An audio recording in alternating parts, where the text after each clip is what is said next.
Bonjour tout le monde. Aujourd'hui, on va regarder c'est quoi un nombre carré puis une racine carrée. Vous allez voir, c'est très très simple, là.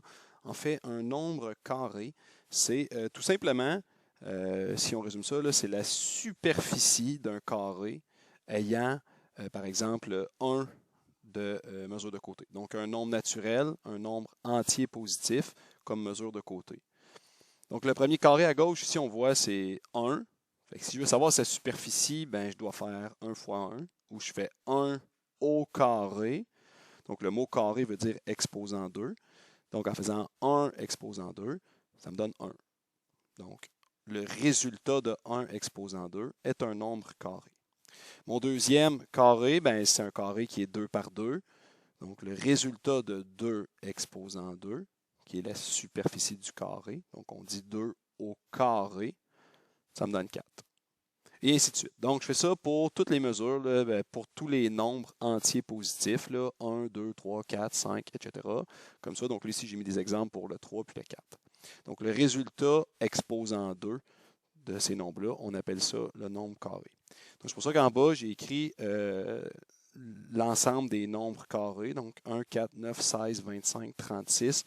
Donc, ceux qui se rappellent un petit peu de leur table de multiplication, c'est la diagonale, en fait. Donc, la diagonale de votre table de multiplication, là, ce sont tous les nombres carrés, puis ça va jusqu'à jusqu'à l'infini. Il n'y a pas de limite à ça.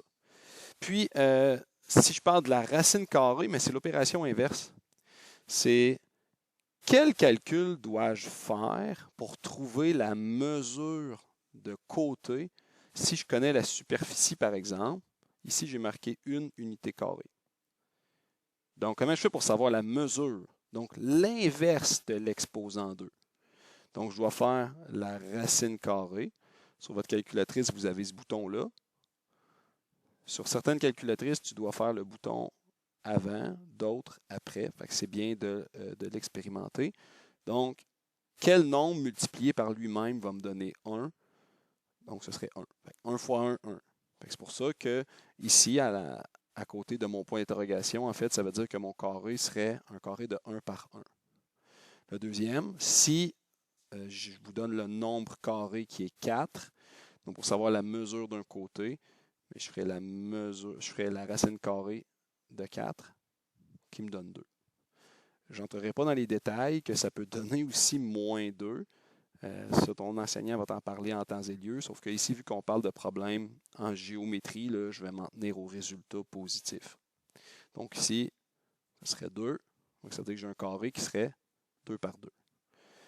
Ici, racine carrée de 9. Donc quel nombre multiplié par lui-même va me donner 9? Donc on parle de 3.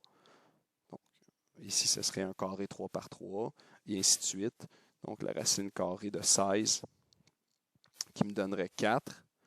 Donc ici, j'aurais un carré qui serait 4 par 4. Donc, je peux faire la racine carrée de n'importe quel nombre. Donc en fait, la racine carrée, vous devez retenir que c'est l'opération inverse de l'exposant 2.